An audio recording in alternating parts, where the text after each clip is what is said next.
Welcome to the Lovecars on the Grid podcast, your global motorsport roundup with me, Tiff Needell, and Paul Woodman.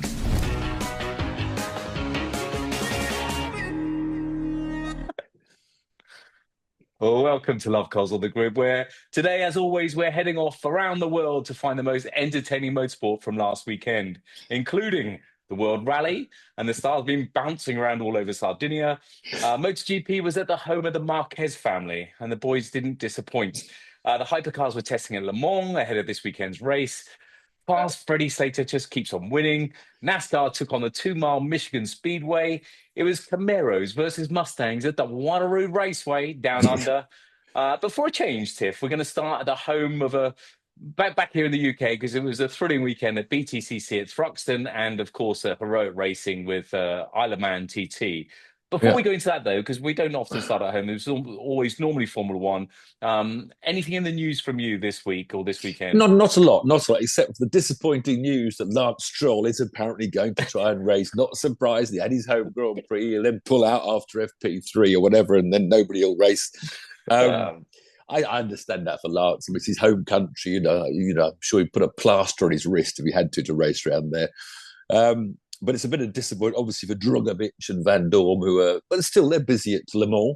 And I had to correct my error. Last week, I was saying he can get out of his Le Mans drive, because I did question myself that Drugovich is in an Aston Martin, but he's not, of course. I correct myself. He's in a Cadillac. So, did I get that right? It's a Cadillac. So it looks like Lance is going to be in. A little bit of news, and I hate this. Red Bull, for some reason, they say this is before Max got his 3 points in Spain. So it was before he went up to 11 and about to get banned. But they've decided they want to ask the FIA to give dispensation. So their 17-year-old Arvid Lindblad, this very promising, very exciting, I think he's leading the Formula 2 Championship, British driver with Swedish and Asian parenthood, before he's 18 on August the 8th. And someone did this last year, didn't I? Remember? I forget who else wanted dispensation. I mean, just say no. The flipping rule is there. The kid's 17. He could be in for the Grand Prix the second half of the season after the summer break, so he might miss the chance. Just don't ask. The rule is there to protect kids getting promoted too quickly. Although, of course, with Max, everyone says, well, Max was 17, it worked for him. But I just don't think in this, stop knocking age groups down. It's actually happening. Why? If you're talented enough, so why? Because they can wait a bit. I know mentally it must mess them out. Yes, exactly. It could mess them out. I mean, Antonelli was being messed about down in Monaco, wasn't he? He's a bit young. Some of his things have gone wrong this year. Might be due to his age, jumping up so fast. But I'm telling you, ever since tennis, gymnasts, everything, pushing these kids into international competition. I disagree with you, because if your peak time, look at Luke Littler. He was 17 when he burst onto the scene in darts, and maybe he's only got a few years ahead of him. Who knows? Some other prodigy might come along. Maybe. Somebody might come out of the woodwork. Same with Boris Becker. Boris Becker was 17 at Wimbledon. But if that's your time, if you are world class at that age, I know mentally, and I look at all these child actors and stuff that go through horrific stuff. I know mentally it's got to affect you, but if that's your peak age and you got a chance, do it. Look at all the gymnasts suing trainers for bullying them when they were 12, 13, 14. And that was what happened in the zeros and 90s and 80s, which is awful. A couple of famous American tennis players went off the rails, started doing drugs and getting into real problems, having been starring at Wimbledon at 15, and then going off the rails. And I just think, okay, all right. So where do you put it? If a 16-year-old comes out of karting looking so brilliant, and the team want to put him in a Formula One car, are you going to allow that? Yeah, genuinely, I would. I would do it on. I suppose Arvid has got the points. To be fair, he's got super license points, which a 16-year-old karter couldn't have. But I can't imagine what these guys. I've said it many times. I can't imagine what these stars have to do in their life and how you forget. We're so often critical, or they're under the microscope. And it must be horrific. What I would have said at that age, I would have said some ridiculous stuff. I say ridiculous stuff now. But Lindblad's only going to miss 2 potential Grand Prix. It's not like the year. But if this is his time, or this is where he can chip away at his rookie time, because it takes a while. We look at Kimi Antonelli. No, it's just a no. So Let that's us know what you bit of let us know Formula what One you news. thinks. What us know what you think in the comments. I mean, should it done be a meritocracy, and should it be done on ability, or should it be done on age, or a combination of the two? I just want kids pushed up that ladder so Yeah, I get fast. it, Tiff. I get it. Look at all these child stars. Look at the Biebers of this world that just Also, he'll be in Grand Prix racing for about 20 years, hogging a seat to be last no, as long maybe as, you know. not. Maybe not. Uh, Do you know who Justin right. Bieber is? He sings, doesn't he? Right, Allegedly. let's go to some proper Yes. And as a racing great and a idea, we'll start at home. proper racetrack. Because no Grand Prix. So, and the most entertaining racing from around the world was at Thruxton this weekend. And I'm biased. I love Thruxton. It's my local circuit, but it is a great racing circuit. It's only got about 7 corners in 2.5 miles, not 22 corners and loads of hairpin bends. It's fast, it's flowing, it's scary in the wet, as all the touring car drivers found it on the Saturday when they were aquaplaning around trying to get on grid positions. It's a scary, ballsy track that produces overtaking. And there was so much of it and so much drama. It was fabulous. Of course, we've got this great commentary team. And I'm always criticising commentators. They shout too much. I hate shouty commentators. They won't stop. But David Addison is one of the greatest commentators. He's nice and picks up his own, goes, flows a bit, doesn't just shout just to make it exciting. Tim Harvey alongside him, a great analyst who's been there, done that, done everything. Of course, Steve Ryder fronting it with his sidekicks, Paul O'Neill and Louise Goodman, of course, Jane Edwards.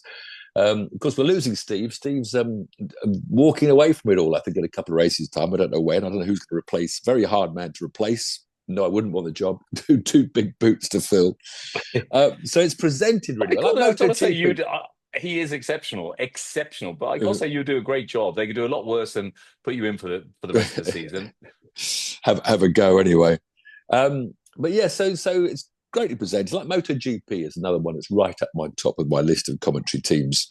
So they had this wet qualifier. The dramas on Saturday, the rain came down, and there was an amazing shot. It was Ash Sutton. Of course, it was Ash Sutton. We were actually watching someone coming up through the left-hand curve before the complex, of what it is. And Ash came out of turn 1 Allard, and it literally was like a Jim Clark 4-wheel drift. He came into view, pointing straight to the camera sideways, and just drifted across the back of the shot. I mean, that kid has got talent just pouring out of his hands. So Wetcombe, of course, we had this awful crash when Josh Cook went off around the back at Goodwood, going into Village, and smoked the tyre barriers, a mighty blow. And of course, was on the grid the next day. I mean, these cars and the rebuild, and of course, the tyre walls that decelerate, take a lot of the impact, soak up the energy when cars do hit. But he hit head on, having done a 360 spin, I think it was, and in. So just a lot of drama in qualifying on the Saturday. They had a couple of races as well for those drenched spectators. But of course, on Sunday it turned out dry. They dropped the tyre. Me and Tim Harvey. I think Tim Harvey's won the war for not having tyre stacks in the chicanes. So it went back to time penalties. Which is what I don't like so much, because spectators or even the TV viewers aren't sure who's going to get penalties when the race ends. But actually, the drivers were very respectful. I was quite surprised. They did keep 2 wheels. Half a wheel on the black stuff and the rest of the car over the curb. So it did restrict how much they were straight lining. But in one of the mini races, of course, the other thing about touring cars, you've got these fantastic support races entertaining, and the minis around Thruxton were just epic, 4 wide, 5 wide. But it was won in the end by the guy that just blatantly shortcut the chicane. And I know the commentators are loving it, Paul O'Neill, the commentator for that. So, it's great fun. It's fantastic entertainment for the grandstands, But the guy that was taking the racing line in the second place just floored it.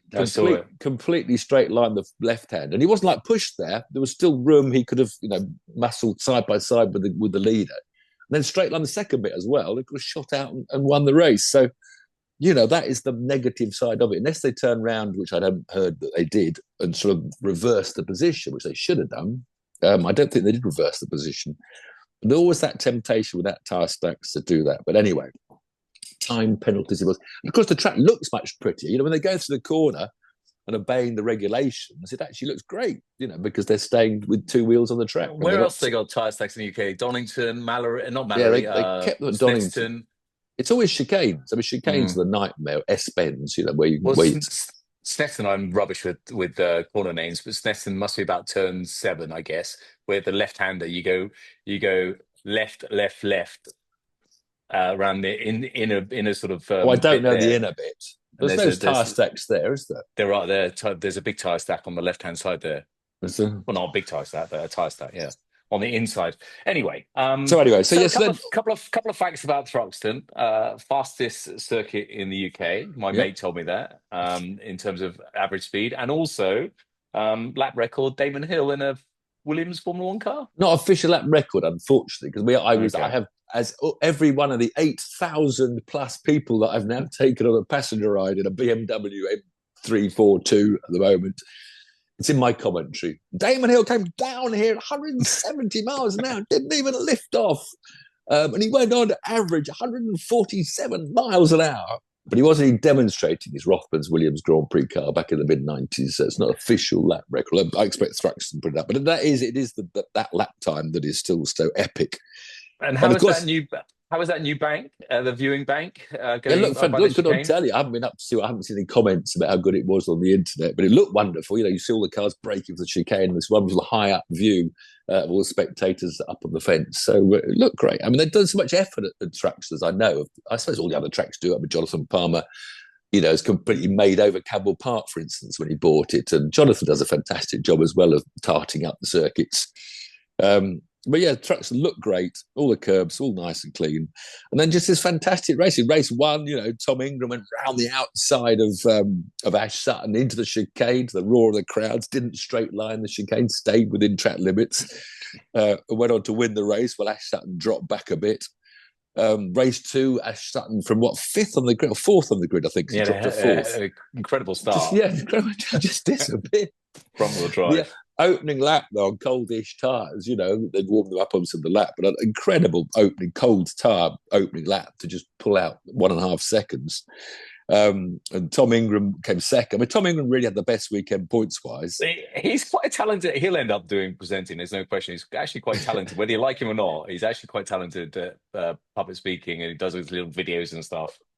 Well, also he's got the someone speaking to someone that told him this trick. He said, what you're not doing, Tom, is doing what Jason Plater was the expert at. Because when Lou comes up and puts the mic in the car, Jason began this. Well, of course, looking back and starts a long story. So you get the question, which has to be answered because the interviewer's there with the microphone. But then you get all your sponsors on your helmets, which the drivers seem to have lots of. Just deliberately don't snap in your answer straight away. Wander off like a politician in another direction for a while. And the camera stays on your sponsors. So certainly Tom's got the best of that habit. But so then Ash won the first race. You saying that Tom Ingram likes the sound of his own voice, Tiff? Well, deliberately, in order to, he just keeps it going. But Ingram came second that first race. He had a win at the second. The reverse grid, Rowbottom. David Rowbottom. He's Robo, isn't he? Yeah, Daniel Rowbottom. He's really, because he had great interviews in the middle after the second race. And we think we're getting the car still a little bit, we've got a few more. Because that's again the great thing about Thruxton. You change tiny inputs can make a big difference. Whereas if you're on a tight circuit bounced over curbs, the setup's not so important. Or the opposite if you're on a big long circuit. He's third in the constructors now. Third in the drivers' standings now. Yeah, I think he's come up to third. Of course, he had last year. He had some medical issues, private issues that he sorted out. Had an operation on something, I don't know what it was. So he's really come back to the form we all expected of him, 2 or 3 years ago when he broke into touring cars. So he really looks like he's in for it. As you say, he's up to third in the points now because Paul Hill had a terrible weekend where he was 6th, 5th, and then 18th after this incredible clash with Sutton coming through the left-handed Campbell Cobb Seagrave. I always forget the last one because it's the modern one. Usually Kimpton called it to me. So at Thruxton, do you go on names as opposed to numbers? Yes, of course. It should be. Yeah. If you don't have 22 corners, you can do it. Silverstone, you can try to remember them all. But it's, the world land speed record holder. Campbell Cobb Seagrave. Campbell? No, Campbell Cobb's, it's now called... A Bluebird? No, the driver. About? Drivers' names. That's what the complex, a world speed record holders, Campbell, Cobb, Seagrave, Yeah. Anyway, I thought it was a younger guy. A fighter pilot guy. No, the guy that owned the car that got it before he did. I don't know, but Names. Thruxton, it's not. Is it still Pat or not? Pat runs the track, race days. There needs to be a corner, Tiff's turn or something like that. I mean, he's done more laps around there than anybody else. Why is there not a Tiff's turn or even it's not. It'd have to be a corner. It have to be a corner there because you power slide around there every week. Anyway, can't be a straight. Hill had gone off a bit coming out the complex, so it was slow coming up to him. And they went almost three wide, Ingram, Hill, and on the outside was Sutton, but Hill just hit Sutton. And Sutton did this incredible 360 spin at about 110 miles an hour to recover, while Hill went bouncing across the grass and put grass in his radiator, so he dropped to 18th in that reverse grid race. So he really had a rotten weekend. I'm glad you said that. You didn't say it was a disaster. Everyone says disaster. It's not a disaster. Disaster. It's down to fifth. It's down to fifth in the points. Yeah. But yeah, just great entertainment right through to the reverse grid race at the end. And of course, that's fairly contrived, the reverse grids. But in this sort of racing, then that's where its home should be, reverse grids in this sort of showbiz motorsport with the push to pass, where you only get so many boosts depending on where you finish the previous race and where you're at the points. A lot of that's going on. Yeah, just really entertaining. Sitting Sunday afternoon with a beer, watching the motorsport. And that's what motorsport should be like, more of. Well, speaking of which, also in the British Isles, the Isle of Man, crikey, they've made us some stern stuff, those guys. My goodness. I mean, Did you see much of it? No, I didn't follow it or see it. It's just, I've been there and I've seen it blown away and everybody travels there. So it's one of these places you have to go to tick the box to go there and watch them go around. Luckily, no more injuries after we had the two bikers badly injured in the warm-up and testing last week, but we survived the weekend. There's normally at least a fatality every year. I mean, and that's testament to this day and age that the race keeps going, the festival keeps going, whatever it's called, because the cancel culture, I'm amazed that it's still going, which I'm so pleased it is going, because it's some spectacle. Harris goes every year now, Chris Harris. Yep. Well, the other face that turned up, I know, Noel Edmonds was all over social media. I don't know why. He's got a new TV show coming out. That's why. Oh, has he? Yeah. Oh, I didn't know that. All because he lives in New Zealand now, so I don't know what. He's from Bristol. Record. He's got a place in Bristol. Oh, is he? How often is he there? You go meet him? I don't know, but I don't know. I got mutual friends that do, but he's quite a quirky sort of character. Been in showbiz for as long as you, Tiff. Well, yeah. Okay. So Andy Green was driving. Oh, God, flipping hell. Well, Andy Green is the current speed record holder. But of course... You still go back to Thruxton? Yes, I've got to get a Camel Cob C grade. Right, I can look at the bottom. I'm there. Bear with me. I've got to scroll. Oh, now scroll too far. Oh, I hate these things. What do you hate? I'm nearly there. Horrible, strong emotion. You really Noble. Campbell Cobb, C grade, Richard Noble. Of course, Andy Green took over from Wyatt. N for Needell. I was thinking that should be Needell's corner. Then Noble, the left hand, really quick left hander. So yeah, it's amazing. Sadly, the weather was really iffy, and the people there just for the last weekend for the senior TT on the Saturday didn't get to see a race. Because of the wind, not just rain, it was the wind was too strong for them coming over the mountain. But of course, Michael Dunlop finally got his 30th win, and then he got his 31st, and then he got his 32nd, and then he got his 33rd. So there are only 9 races run in the end, and Michael Dunlop won 4 of them. In fact, a lot of people hogging the wins. Dean Harrison won 2, and David Todd won 1. Whereas the local boys, the Crow brothers, Ryan and Callum, congratulations, they won both the sidecar races on their home island. But yeah, Michael Dunlop, 4 wins. He had a second, I know, in one race, so he could have won 5. I don't know how many he was in. He probably was in them all. So yeah, I mean, just epic to go there. You have to go there. Good. So back to the world of rally, back to where we normally start with the world's Motorhead Top Championship Motorsports. The Rally boys were in Sardinia, a brutal track, dirty, rough, very, very narrow this year. There was one stage where there was a kink in the middle of a straight, and they're all hitting the limiter at 120 miles an hour, with trees whistling by both sides and Bucket and Bronco. Unfortunately, Alfred Evans, has led the championship virtually all year. He had to, because he's the championship leader, he had to open the stages on day one, so he's the road sweeper, so he dropped down and down and down. And luckily for semi-retirement, so he ended up fourth in the end, so got some reasonable points. But the previous world, his teammates are pushing him back. And in fact, it's the winner, the great, just Sebastian Ogier. Everybody else is sort of, it's narrow and I'm on the edge, yes, I took a little bit of time there because I'm saving my tyres and just the brain. You see the brain working all the time. But he swept to another win, and he's now moved up to second place in the championship, nearest to Evans, but not much ahead of Kalle Rovanperä, who finished second. And of course, Kalle's doing all the rallies, whereas Ogier is only turning up at several others, but not all of them. You just said that they're bouncing around 120 miles an hour. Yeah. One thing that really stuck with me is when I did that rally in the Bowler Defender, and you're going flat out. That's about 100 miles an hour in that thing, but you're on uneven ground, so you hit one wrong undulation, and it's bloody curtains. Well, it's not curtains, but you're going to be out of control. But they do have amazing suspension. When you see them take a jump, they land and they stop. There's no rebound at all. They take off and they're about 10 feet in the air. They come down, boom. And the same over all those little jumps, boom. The suspension and the shock absorber is so good. But even so, I was more scared. Yeah, I was more scared going flat out in a straight line than I was on the far sections than I was doing all the sort of.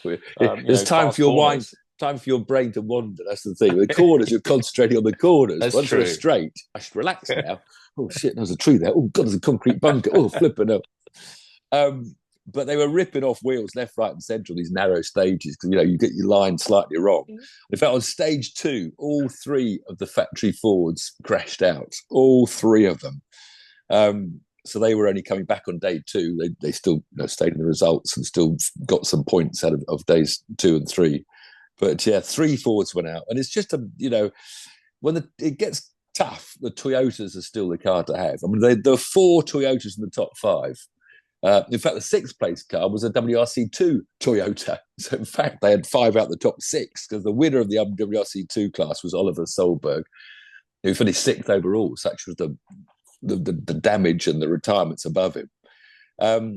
But yeah, it was only really Tanak. He was only 7.9 seconds behind Ogier. So Tanak and Hyundai battled on to single-handed against the dominant Toyotas. But it still seems to be a Toyota season again. But with the Hyundais battling hard and the Fords trailing behind. But it's just, great shots, great on boards as usual. But it's that you can't see a race going on is the one thing that always slightly takes away the tension of watching it. But there's a lot of tension just seeing what the stages they were on. I like the in-car stuff's quite good as well. Yeah, that's what I mean. I'm watching. Yeah. They've got pedal cams now, with them used left foot braking, touching the brakes here and there. Actually, noticed the touring car boys use that a lot, which I know they do, but it was quite visible around Thruxton. Exiting the really fast corners, especially the front wheel drive cars, you can see little brake lights flashing, because if the car's understeering a bit, they're just touching the brake just to help it just turn. Now there's never ending, long curves, almost flat out in top gear. You can see a little blip of the brake lights. Fascinating. So front wheel drive is a fascinating style. Left foot braking has changed motorsport a lot. Obviously massively in the rally world, but even in touring cars, GT cars, you can use left foot braking if you can get used to the style of doing it.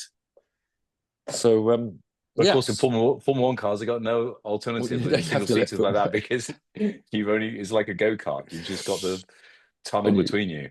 And you have to build up your muscles. You have to hit the pedal with 86 kilograms. There's numbers I can't believe. In fact, funny enough, when I drove the Williams Grand Prix car, when I had this wonderful trip round Rockingham with chasing Vicky Butler-Henderson in M5, that was about 2005, wasn't it? One of my favourite fifth gear stories. Of course, I hadn't left foot braked, but I got into Williams Grand Prix car with a box on the left and a box on the right. Yeah. There's no choice. Yeah. And everybody, all the Formula 2 drivers used to get up to Formula 1. The main thing they'd always say is, your handling's not in too far different, but the braking, it just stops, all this carbon fibre brakes and stuff. And I wasn't very impressed with the brakes. Well, it's not really slowing me down that much. What's all this fuss about? Anyway, I got a bit carried away as I went faster and faster. And so I sort of missed my braking point, doing about 170 miles an hour down into turn 3. And so I was panicking then. So my left foot suddenly found a lot more energy. Adrenaline. And the thing just stopped in 25 yards. Because for the first time in 3 laps, I'd actually hit the brake pedal with the sort of force they do at every corner, every time. So was it the same with the Super Formula car that you drove last year in Abu Dhabi? Well, I was a bit more used to that then. I was chassis. That didn't have quite the same effect, but I've done a bit more left foot braking since then. Is that the first time you've done left foot braking then, really? Because ever since I've known you, 10 years or so, you've always driven automatic road cars with left foot braking as well. I keep on meaning to do it on my Thruxton days in the M2, do my passenger rides, but the horrible thing, I'll cock it all up one day because I'm chatting away, so I have to take a bit of concentration on my braking or not talking. So many club racers will know about brake knockoff as well. But what do you call it? So you go over the curbs, it knocks the pads away from the discs.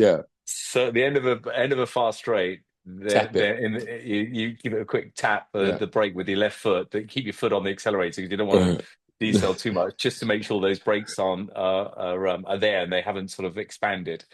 So one of the best things, if you're using left foot brake, if you've got a turbocharged car, especially to keep the boost up, one of the first times you use left foot brake isn't at sort of the end of a straight when you're going to go down the gears, so the sort of dead end. But if you're trying to go flat down Craner curves at Donington, but you can't quite make it. The way of getting fast is to keep the throttle fully open, which is what you want to do, and just use the left to just take a bit of speed off as you get a bit scared, and then gradually take less and less left foot braking, and then you go through flat with your foot on the throttle. One way of sort of building up to going flat through a corner, which is tricky to do. So that was entertaining watching the rally boys. Nice sunny days in Sardinia, but Ogier on top and Elfin struggling, looking stressed as well at the end of each stage. Car wasn't quite right, so I think he's feeling the pressure. You say he's been on top all year, but it's been nip and tuck all year. He's not exactly running away with anything. Hey, if you get a graph out, show me next to a graph. Start at the beginning of the season, I think the gap was a lot bigger after about 3 rallies. I'm not sure we got the biggest WRC following on here, but let's go to it's closing up. MotoGP. Just before we go into the race, just have some clarification. Who's going where and who's doing what? Because there's all a bit of musical chairs at the moment, and it just what sport? Where are we? Which MotoGP formula? Yeah, in terms of teams, and I know. Top Rack's coming into MotoGP from World Superbikes next year. I think is that maybe. But that'll be a Honda satellite team, so it won't be a factory team. So there's some satellite seat changing going on, but there's nothing up the major. There's KTM's futures in doubt, although they're strongly saying it's not. And Pedro Costa sort of wants to move because he's a bit fed up with KTM's. Although we come on to that, they had a good weekend, so maybe be more appeased by the Aragon Grand Prix. So I don't think there's not much going on top. Okay. I don't think. Right. So I haven't really been, phone Susie. Right. I'll phone Susie. But the Marquez brothers came, they live just down the road from this Aragon track. So it's very much their hometown circuit. And they came first and second in the sprint race, and they came first and second in the Grand Prix. So it wasn't a thriller out front, but of course it was for the home ground, all going mental. They had their own grandstand, and the Marquez brothers got off their bikes. They did a dance together, synchronized dancing, went up in the grandstand. But of course, there's fantastic racing going on for third backwards after 2 brothers had left the front. But Pecco Bagnaia, of course, Marquez's teammate, the factory pairing, who's had such a terrible season, and he's awful at sprint races. He's just not been on the pace with his bike this year, and he always qualifies well. Qualified 4th, but he was on the inside of the track to start, which even the bike riders have a problem getting traction, whereas dust and dirt. And he dropped to 12th, so it was another horrible weekend for Pecco. But the Grand Prix finally got his act together. He had a really good race to come through to 3rd, having been challenged for the 3rd place on the opening laps. So good for Pecco, back on the podium. So the 3 Ducatis on the podium. As I mentioned a minute ago, Pedro Costa had a good weekend for KTM because, of course, the previous two Grand Prix, Honda had a win at Le Mans out of the blue a bit, and then Aprilia won at British Grand Prix out of the blue. So this week it was KTM's team to have a bit of a boost because they're all getting massacred by Ducatis. And Acosta was fifth in the sprint and a good fourth in the Grand Prix and didn't fall off in either race, did two races without falling off. But, the top 10 still packed with Ducatis, the two factory bikes and, 6 satellite bikes, sort of almost 8 in the top 10. So it's very much a one manufacturer Grand Prix. But, always good racing going on. But the other two races, the junior races, had fantastic races right to the line. Whereas Moto2, of course, our man Jake Dixon, the only Brit we've got in Moto2. Didn't have the greatest weekend. Well, and the whole thing, he had a great interview on the grid, which led me to understand what's going on. Because there are two chassis, there's lots of chassis, free or chassis. But the Calex chassis has dominated for many years. But there's an Italian chassis called Boscosuro. And unfortunately for Jake, he's just joined VDS. So he swapped teams over the winter. VDS are the most championship-winning Moto2 teams. This is going to be Dixon's year. He started off with 2 wins in the first 3 races. But VDS over the winter had swapped from Calex that had used for years to Boscosuro chassis, which initially seemed to go well. But the Calex boys, as the season progressed, and made their bikes quicker and quicker, whereas the Boscuros haven't. So Jake's now in a sort of development program, trying to make his chassis go better, experimenting for the race with new setups. And he qualified 14th and finished 13th. He's down to 5th in the points now, having led the championship earlier on. So it's been he started off on an absolute flyer, didn't he? Yeah. And trouble is, Moto2, I always thought they were the same chassis pretty much, but there is this war between most of Calex. And it was the Turkish driver Dennis Oncu on a Calex who got his first win. Do you know much about Calex? Are they on road bikes? Will we see them everywhere, or is it a bit like no? Dallara? It's just it's like a Dallara, Look, I've got Dallara monocoque, but you can have a choice of monocoques. But this race, it was just an amazing race because Onchu was catching up with this Brazilian Diego Moreira, and on the last corner, the last lap, he went round the outside of him. Just hung on round the outside. I think he had slightly better grip left in his tyres.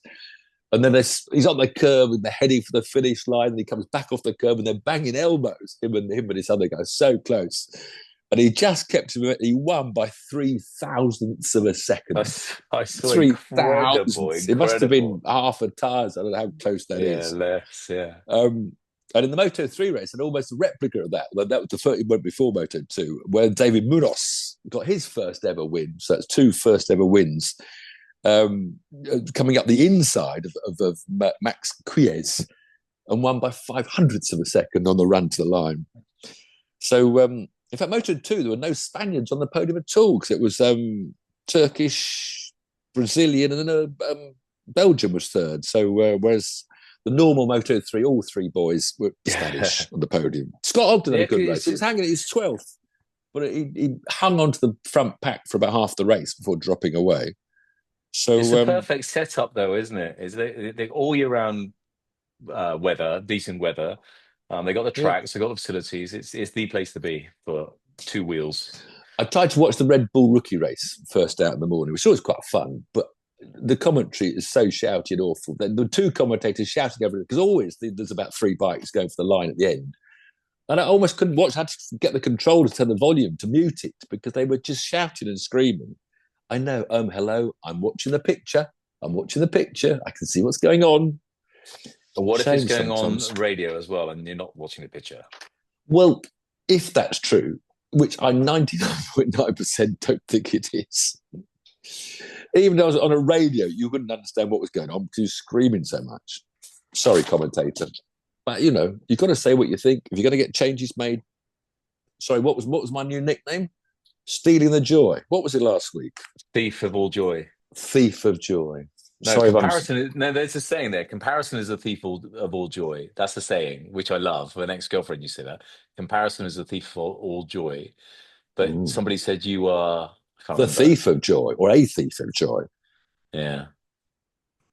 Are you not? You just say it how it is. Yes. Which hoping that he doesn't shout so much the next Grand Prix, and I enjoy it. But maybe 99% of the viewers want someone shouting at them. Well, is it the viewers or is it the producers that? I think it producers. Yeah, I think it is. I think I'm afraid it is. Let's go to this little town in northwest France. I should be on the way now. Monday was travel day. Overnight ferry, Portsmouth and Cornwall. I'm not racing there. Nobody's paid me to go. I should be going there. Someone should employ me. For all these teams, because all the journos in our sort of group, they all every year, Alpine, McLaren, Ferrari, they all go off on this Peugeot. They all go off on this jolly, and they're all driving nice cars and going off. But I don't know. We never get invited. Maybe we're not current. We're not current. We're not influencers. Well, I've influenced things for all my life. But anyway, so 14. So third place on the grid for you, third place on the podium for you back in the 1990. Yeah. In fact, this Grand Prix is the 40th year anniversary when I led Le Mans with an Aston Martin.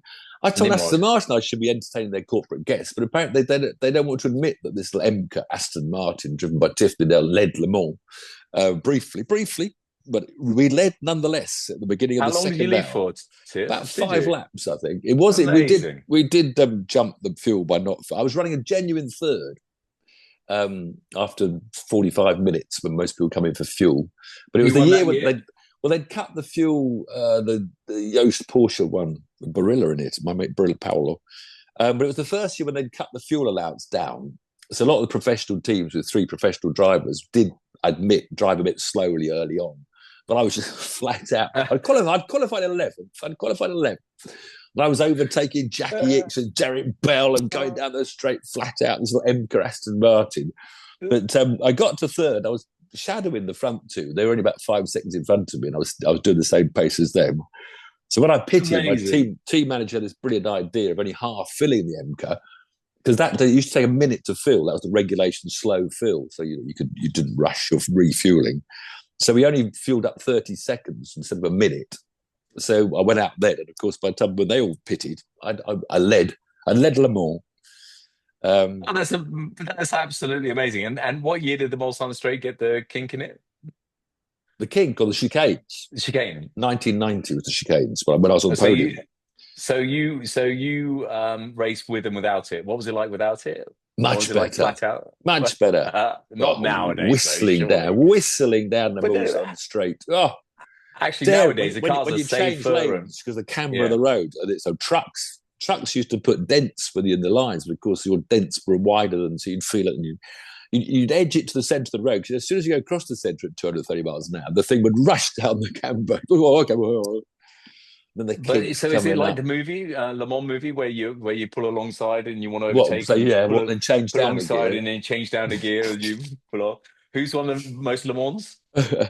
Oh dear. Audi now, isn't it? Or Porsche? No, Porsche, of course. Still. Person. Don't throw names I know completely. Mr. Le Mans, Mr. Le Mans. My head. Don't do that to me. You know, I'll forget. Tom Christensen. Of course, it was Tom. Jackie X6. He's won 9. Jackie X6. Derek, your mate. 5. Frank and Emmanuel Pirot all won 5. Anyway, that's a history. I want to say one other thing, because a couple of weeks ago in China, I was with Sebastian Buemi. He's the one of the Envision drivers on 4 Le Mans, and he's back there this year. So, I mean, Toyota got a good chance. Ferrari are the favourites, I think. My top line is that 14 former Grand Prix drivers are on the grid this year, including Jenson Button, of course. So a lot of Grand Prix drivers. Maybe I should go. It'd be 15 of us. So there's 14 former Grand Prix drivers on the grid, 8 different manufacturers. Amazing. Cadillac have got 4 cars. Porsche have got 4 cars. Ferrari have got 3. And then Toyota, Alpine, BMW, Aston, and Peugeot have got 2 each. We've got a new balance of power. It's not the same balance of power as the World Championship. Le Mans has their own. They've been adding. I can't be bothered to take it all serious, because I think they gave Toyota 3 more horsepower and took 4.5 kilograms off their weight. I mean, they just play, but it's that close between you. When you've got 8 manufacturers all trying to. Anyway, Toyota that we accused of sandbagging when they qualified 20th and 21st. But that was the last in Spa, wasn't it? They were way off the pace. Yeah. Well, Toyota were quickest, but the first Yeah, 2 seconds cover the first 13 cars. And it's Toyota were quickest, from Ferrari, Alpine, then Porsche. Aston Martin still, I mean, it's hard to give them that much balance of power, but they were 18th and 20th. But Peugeot, that had quite a strong run in Spa, they were 19th and 21st, and looking forward to a miserable race. It's awful, that, really, when you that's your package, because you can't turn up midweek. They can't change the car now. You can't suddenly put a flatter rear wing on, or change the bodywork, or come up with an alteration. Why? Because you have to be your balance of power. Your car has to be exactly as in the right. Makes sense in your passport. But it annoys because Le Mans was always thinking about innovation. The mechanics in the middle of the night, things went wrong, you'd adapt, you change things. And I always remember when someone got disqualified with an LMP2 car. They won the bloody class. That had a starter motor problem. It wouldn't start. So I had to open the bodywork, bang the starter motor to make it start again, which I used to do my Morris 1000. Funny enough, took my time back. Yeah, we've all done that. Yeah. So one of the mechanics, maybe even a bit of WD-40 on it as well. So he came up with the idea of cutting a little hole in the side of the bodywork, so you could just go straight through the hole and bang the starter motor. Yeah.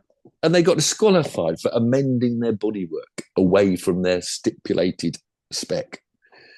But that's it. So really looking forward to it. Of course, 17 LMP2 car. Jamie Chadwick's out first Le Mans. First Le Mans. The Dames are out. Will be there. Well, it's a bit misleading, because if you read it, it's a bit like when Aston Martin did those many years ago. They said, we've won Le Mans. No, you didn't. Yeah. You won the GT class of Le Mans. And it's a bit similar sort of thing with the Iron Dames. They said, in fairness to them, the statement says Iron Dames to miss road to Le Mans. So it's not Le Mans. It's the Iron Dames are still in Le Mans. Their GT3 car is it? That was a story. I got confused as well. Yeah. So that was a story about Vanina Ix, Jackie Ix's daughter, who's raced there before, doing what you've just said. That's the car that's not going. So they're not, but they're still in the Le Mans 24-hour race with their Porsche 911, with their regular drivers. It's very misleading. I know. So and if you win a GT class, don't say you've won Le Mans. Say you've won the GT class in Le Mans. Same with LMP2. So yeah, just fabulous. Wish I was packing my tent now, getting out there, building the pyramids of empty beer bottles with the Caterham Car Club and the Morris 1000 Car Club and the Honda Owners Car Club in the fields. It's a wonderful. And the weather looks fantastic. Weather's going to be really good. Friday, Saturday, Sunday. Can often be really bad there, can't it? But I only went once with Corvette. It was epic. It was so good, especially going as a guest like that. But if you're a team, why not have you go and do a bit of corporate hospitality and public speaking? Aston Martin, the last leader of Le Mans. I know Aston Martin missed a trick. Merrick Vivas, their loss. And of course, there's 24 GTs. So 21. Vivas, what am I talking about? Merrick Reichman. Merrick Vivas is an old FD of company I work for. Merrick Reichman. Sorry, Merrick. Go on, Tiff. Where was I now? So 21 hypercars, 17 LMP2s and 24 GTs, and in testing, the Lexus and Ferrari were the quickest. Porsche and BMW not far behind. Ryan Cullen's there as well. He's in an LMP2 car. Yeah. It's just wonderful to watch. Living the dream.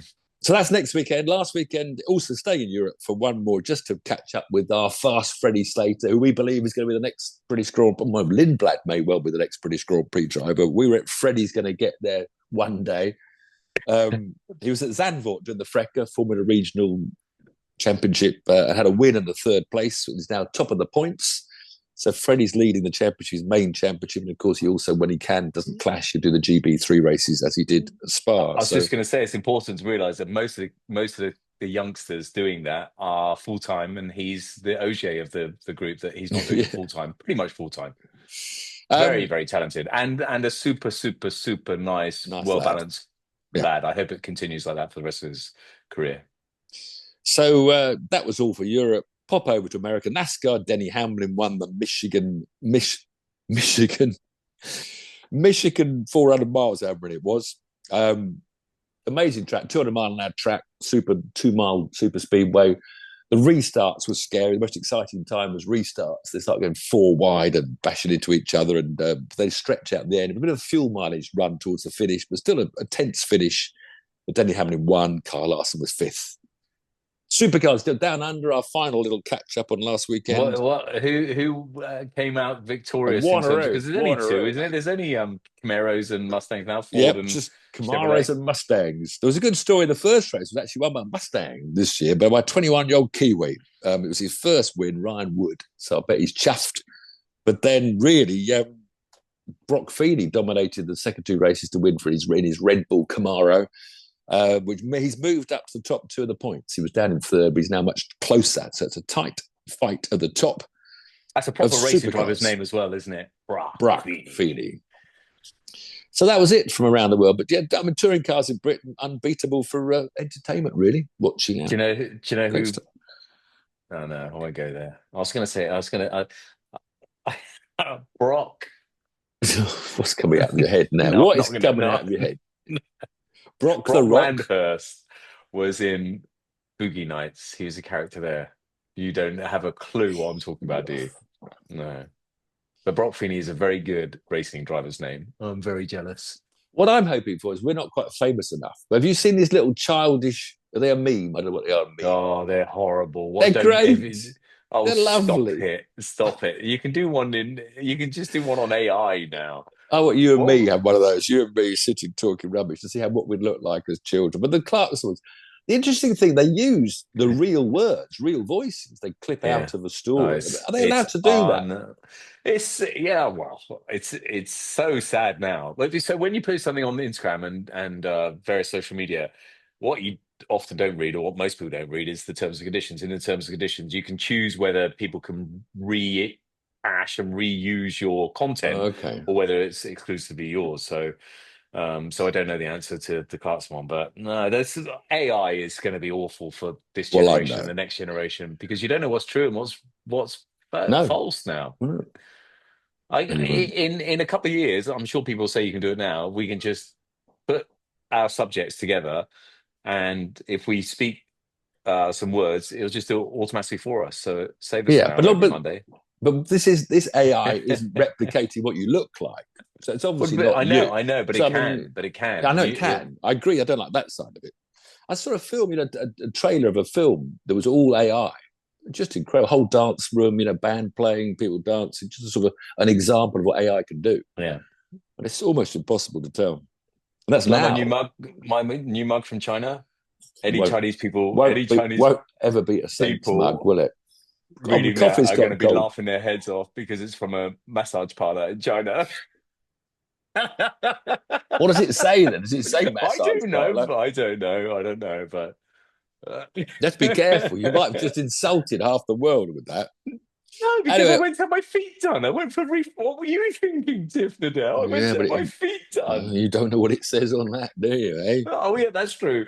I always see what you mean. Yeah, sorry if that's rude. I don't think it is. It's quite reputable, the place I went to, but feet fucky house, couldn't it? Might be. You don't know. You've got no idea.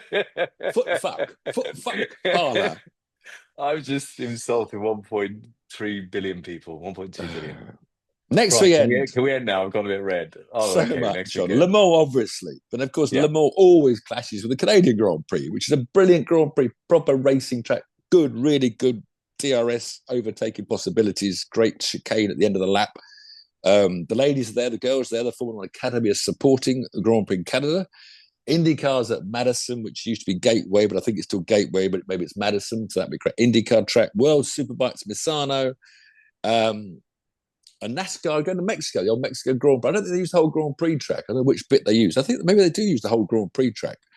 Well, hopefully Shane Van Gisbergen, this Kiwi from down under, can get a win, because he was 18th at Michigan last weekend, so he's getting better at the ovals. But of course, he shot to prominence by winning his debut in NASCAR around the streets of Detroit, I think, or maybe it wasn't, streets of somewhere. I thought it was Indy, the streets of Indy. No, his first win in the rain. Now, what's the music town? Nashville. It was Nashville, maybe Tennessee. So yeah, we will definitely be starting with Formula One. Well, I don't know. Le Mans might be our opening piece next weekend. What's going to entertain more? I suppose on television, the Grand Prix is always going to be a bit more, than a Le Mans. It depends how tight the finish is at Le Mans. That's true. There'll be lots of safety cars, even though the weather's good. There'll still be lots of safety cars.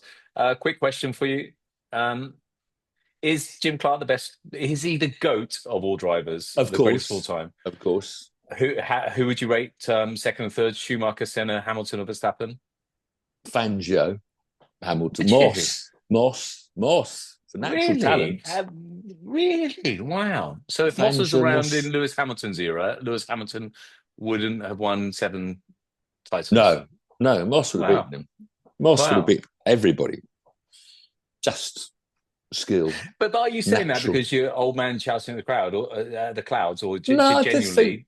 because Verstappen is unbelievable. well, yeah, no, Max, yeah, he'll be there. But I suppose the thing about the olden cars, the Fangios and the Mosses, were that they could have someone in an identical car that they were 3 seconds that quicker than. Yeah. So you can tell the driver. Whereas the more and more modern you come looking at facts, the car has become 80%, 95% important. So you can't really judge as easily because they're not in the same cars.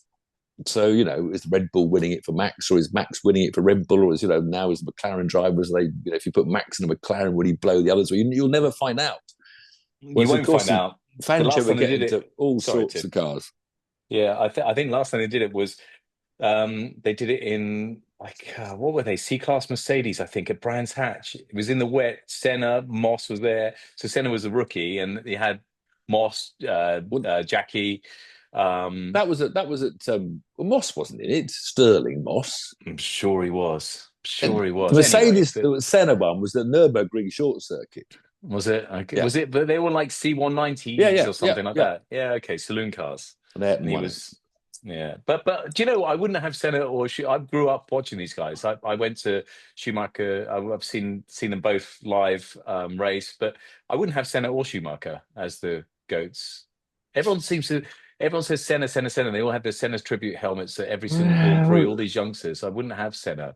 I mean, I would put Senna, Schumacher, Hamilton, Verstappen all equal because I put Verstappen above. And I'm a massive Hamilton fan, but I put Verstappen. But because they don't race anything else, yeah, you can't really. Whereas in the olden days, they were getting the sports cars, saloon cars, But Tiff, like you just said, against their teammates, co-driver, they were seconds above them. Yeah. Look at Max consistently. Well, was he consistent against Daniel Ricciardo?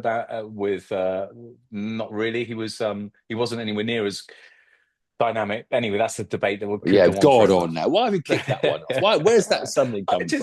Well, because I saw this stupid thing that's doing the rounds about the greatest sports people of all time in the top 5. Every one of them is American. It's like NFL, national hockey, basketball, and baseball, and then the also in there is Serena Williams. So the 5 greatest sports people of all time: Babe Ruth, Serena Williams, Tom Brady. You haven't mentioned Djokovic. But this is what I'm saying, and they're saying these are the greatest sports people of all time. You haven't mentioned Ricky Lambert, scored every penalty for Southampton he kicked. I haven't mentioned him, have you? Definitely time to go. Shearer never missed a penalty either. Happy Christmas, everybody. Cheers. Thanks for joining.